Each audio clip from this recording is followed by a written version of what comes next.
Well, we might as well cover the rest of that tornado outbreak back on Wednesday. We go back to Wednesday afternoon. Large area forcing across Kansas into the panhandles, and those areas of developing convection we talked about right there around Childress, and more will spring up around Snyder up to Anadarko and Chickasha. So we go forward. We're looking at infrared here, so this will give you a contrasting view from that other visible imagery we had on that special. But there it is. The storm's going up west of Oklahoma City. You can see the very cold tops there indicating the updraft. This is going to be about 6 p.m. And the storms continue to strengthen. That's going to be 7 p.m. That's where the cold storm was becoming tornadic. And we see that very distinct cold top right there. Strong updraft, punching up into the stratosphere. And it continues to move to the east. We get a little bit of storm interaction that we're going to talk about on the radar here shortly. And then the activity moves off into eastern Oklahoma and into the Ozarks. So I'm going to start off with the big picture here. This is 8:30 until 10 p.m. This is that storm interaction that we were talking about. And we end up with a tornado right there in Shawnee. So starting out, we've got this one cell that is actually moving to the north about this time into Bethel Acres, and this other one moving kind of east-southeast out of East Norman. And we get kind of a orbiting tendency of the two cells, and we call that the Fujiwara effect. And that's where they form kind of a big gravitational well. They orbit around one another. And it doesn't show up so well on the reflectivity, but it will be more obvious when we switch over to the velocity.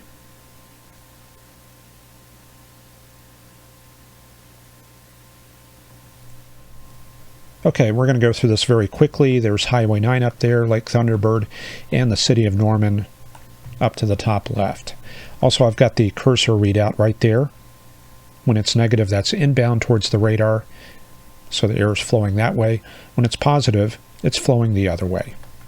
All right, so there's our couplet. It's mostly showing the mesocyclone. That range is pretty close to the radar. It may be undercut a little bit, but you can see it moving up to the northeast. Right about here looks like some strengthening. Definite TVS right there, and then it crosses the county line just south of Pink. Then we see our next tornado start forming up in this area right there. It's moving to the northwest. And then our next circulation swings out of the west along Highway 9. And then it starts coming together around Shawnee. Let's check that out. That's our developing tornado southwest of Shawnee. Moves up into the west side of town, tracking northeast. Looking pretty strong there. The velocities are 91 out and 72 in across about half a mile. Then it moves up along this one street here. I forgot the name of it, but there's Interstate 40. And now it's starting to move to the north-northwest. So that is our storm. Let's take one more look, looking at the reflectivity as it approaches Shawnee. Definitely a well-developed hook and a prominent debris ball. And then we see that hook moving up through the town and up to the north. So I think that's probably a good stopping point that will bring you up to speed on what things look like and show you the street level detail. Some damage survey photos coming out of Shawnee. This is the Storybook Academy as seen on Google Street View. And here's what it looked like yesterday. These photos from National Weather Service surveyor and instructor Jim Ledoux. He reports daycare was flattened. They noticed no anchor bolts, rotted wood trusses. A good example of substandard construction and not much oversight. The issues with this, if the daycare was open and there were kids there, would they have proper shelter? The answers here are troubling. This is not an issue specific to that particular daycare. This is a common problem throughout the U.S. How much shelter is enough? Well, we'll leave that discussion to the comments. Let's check out the weather for today. That cold front that produced that weather is moving into the southeastern U.S., part of it approaching far south Texas, and there is a slight risk for that area. Cold advection flowing through the northern plains, and we've got the reappearance of snow in Minnesota and the Dakotas. Some heavy snow showers whipping through the Sioux Falls area. This footage thanks to the Weather Service in Sioux Falls. Winds up to 40 miles an hour with these snow squalls.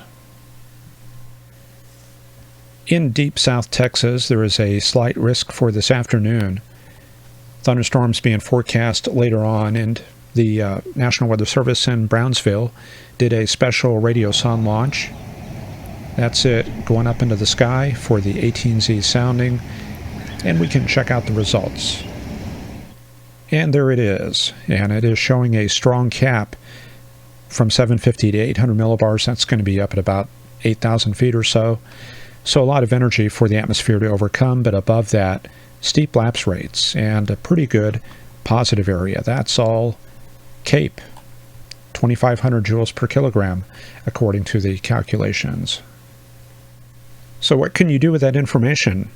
Well, you can go over to previous model runs. There's the 18Z forecast, and you can click on Brownsville and see how well that compares. It seems the cap is a little bit stronger than forecast. But things are always a little more complex than they seem. We've already got initiation up there north of McAllen, and storms forming orographically around Monterey. The high-resolution rapid refresh is a convective allowing model, and it doesn't look like it has initiation, even by 21Z. So it seems like the weather events are already ahead of the models. And the high-resolution rapid refresh does put a little bit of activity down there south of the Rio Grande around dark. And we saw this back on Wednesday. The same model did not forecast initiation in Norman. So it does help to go to the other models that are available. The ARW from 12Z captures a little bit more of that detail. Storm cluster around Corpus Christi moving to the south. And the NAM 3 kilometer also picking up on that convection as well. Elsewhere around the country, this is definitely a winter-like pattern in the central U.S. That cold air advection associated with upper troughing. But out to the east, warm weather, temperatures coming well up into the 80s and approaching 90 in Virginia. The warm front from upstate New York, offshore, south of New York. In the western U.S., we take a quick look out in that region. Got a little stationary front through the high deserts. And then in the northwestern U.S., it is active. Lots of snow showers, even down into the Salt Lake City area. Here's a picture from earlier today of steam devils at the airport at Missoula. This is from the Weather Service in Missoula, and we get those when there's cold air above a warm, wet surface. Meanwhile, in Idaho, it looks like the middle of winter in the mountains near Pocatello. This is Pomerel Mountain Airport this afternoon. Looks like January. And it is spring opening day at Yellowstone Park. Looks a bit problematic, doesn't it? The park is well above typical snowfall totals for this year.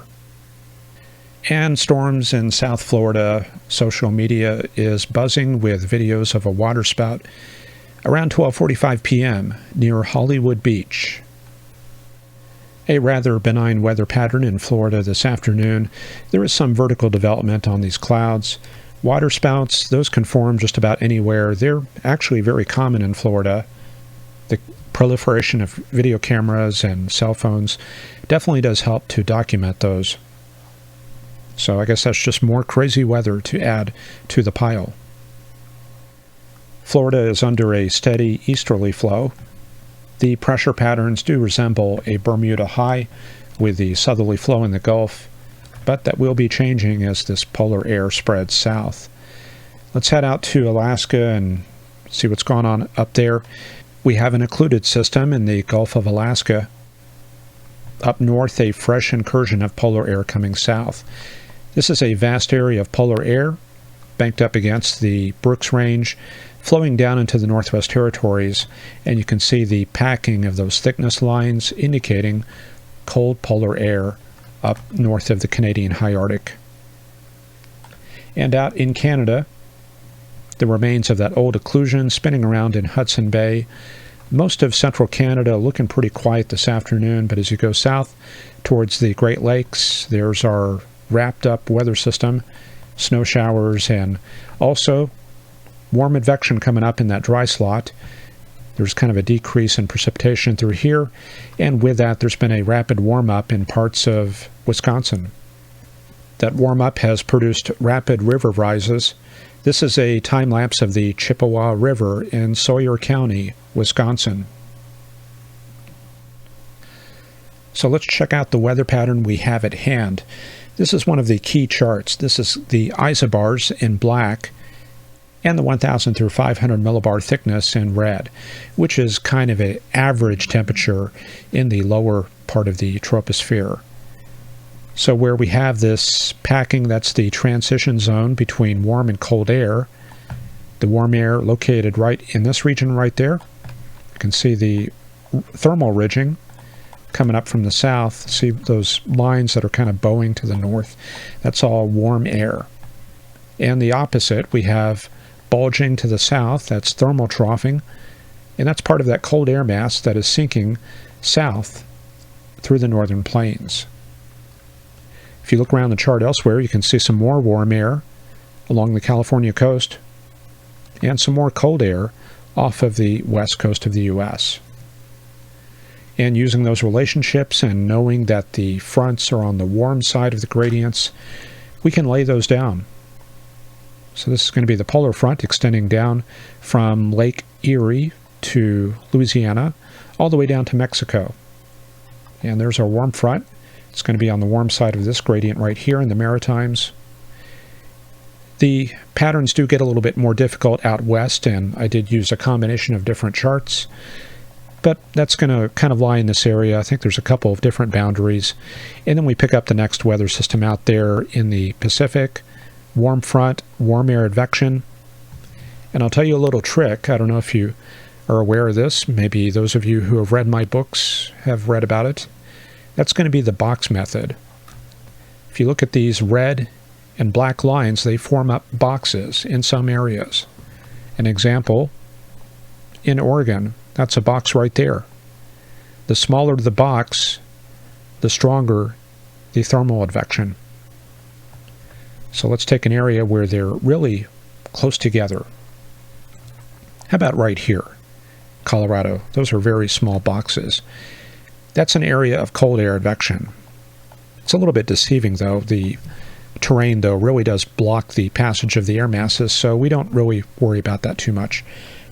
But in other areas, in flatter terrain, where there's larger scale advection going on, places like that, the boxes do become important. Like up here in Quebec, those are some good-sized boxes, well, as far as small boxes. So here we have strong warm air advection. And warm air advection is closely linked to upper level lift.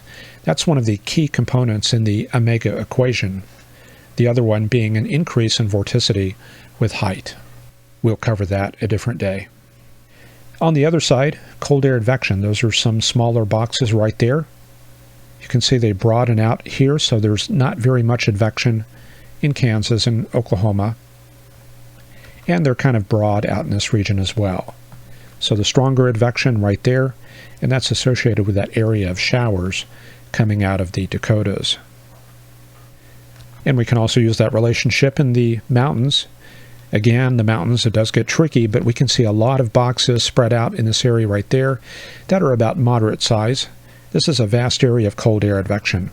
The isobars show that the air is flowing like that, and we're advecting cold air towards warm air. We're replacing warm air with cold air, so that's cold air advection. And so what we're seeing here, those showers that we covered earlier, that's modification of the air mass. You saw a little bit of that with that steam devil clip, but at the larger scale, we're infusing the air mass with heat from below. That's a destabilization process in the lower troposphere, and that's a very potent recipe for convective showers. It's not very good for upper-level lift, but for showers it is definitely an important process if you have enough moisture. So it's time to take a look at the forecast, and what we're going to see is the rest of that cold air moving eastward. Got this old decaying low in the Great Lakes, and another baroclinic low starting to develop in the Appalachians and moving up into Ontario. So unsettled, and some thunderstorms as well going into Saturday across much of the eastern U.S. In the wake of that, cold air continues to surge south, and that will shut down the Gulf. We're going to be developing that northerly flow. And on the west side, this is going to be kind of an unsettled, unstable area, and we're going to see a sort of storm track develop there with maybe some clouds, thunderstorms, rain every couple days. This is a good diagnostic chart that I like for forecasting severe weather. This starts out this afternoon, and you can see the dew points in green right here. See how they drop off from 60 to 50 to 40 to 20 to 10. This is dry air, and you can see by the wind plots, a lot of it is moving south. So much of the southern plains is wiped out for today. There's some instability down to the south around Brownsville. That's supporting those cells down in the Rio Grande Valley. Anyway, the moisture surges north tomorrow, and there's another little wave right there near Abilene. So this could be a really small cold front, maybe. Dew points coming up to 50 to 55, so this moisture is not great, but we could get some showers going, maybe a few thunderstorms. And I added this green here. This is kind of new that I added on these charts. That's indicating convective development, 55 dew points, so there could be some thunderstorms down there south of Abilene for tomorrow evening. So let's take a look at the NAM. This is tomorrow afternoon, the frontal boundary down in this area, cold front, and we see some elevated showers up there in the Red River. That's indicating some upper level forcing, maybe transversing the entire area. Deep convection, that's going to be here, and we don't really see anything, maybe just a few specks around Brownwood. The GFS was a little bit more aggressive in this area here. It developed a complex down into San Antonio. Let's take a look at these soundings. And it looks a little bit like an inverted V. Not much capping, and the instability really not that great. However, the hodographs, this is a northwesterly flow setup, so I'm not entirely sure that's going to come together. This is midnight tomorrow night. Let's go into Sunday. Things remain kind of shut down for Sunday. Some return flow sets up on Monday. There's the possibility of a little convection in the panhandle for Monday. Warm air advection continues, although a lot of it is recycled grungy air, but there could be some possibility of a little northwesterly flow setup for Tuesday. Here comes another wave right there. So that's on Tuesday. That cold air spills south for Wednesday, and then we reset once again. And it looks a little bit drier on Friday. Here comes the next wave. Dew points in the 40s and 50s, and not much instability. But this time of year, I think we could see some showers or weak storms at the very least. We'll have to kind of play that by ear and see what happens. And just checking in on the Brownsville area, yeah, those storms really came together. They do look somewhat supercellular, pushing that outflow boundary ahead. And on the backside, you can see this left split. That's an anticyclonic cell, and because its motion is towards the northeast, it's kind of canceled out by the prevailing flow, and as a result, it is stationary. So somebody getting some good hail there. Any chasers that went that far south probably getting a very convenient look at an anticyclonic updraft. Meanwhile, the other cells continue pushing south into Old Mexico. And how about a little Friday fun? I'm going to take you back to the 90s. This is when I was in forecasting class in the Air Force. That was my dorm, and doing some homework there, working on some old case study data that we were doing for homework. A lot of map analysis. Pretty small, huh? And checking out the new camcorder there. Doing some tests with cereal box. And whoa, even on the bottom As you of the can see box. from the background, it was a really old school dorm there. And that's what the area looked like. This is Shawnee Air Force Base, Illinois, near the city of Champaign. Looking around there, that's the old weather school building, Whitehall, the largest DoD building outside the Pentagon at the time. That was demolished several years ago. And that's the new weather forecasting school that was built in the 90s, and look at some airplanes there. And that's my forecasting class. 6 months, over 1,000 hours of classroom time. Anyway, hope you enjoyed that. I'm going to go ahead and close this up so I can get this rendered and uploaded. Thank you for joining. Thanks to all of our many supporters out there, and we'll see you back here on Monday for the supporter video and on Wednesday for everybody else. Take care. Bye-bye.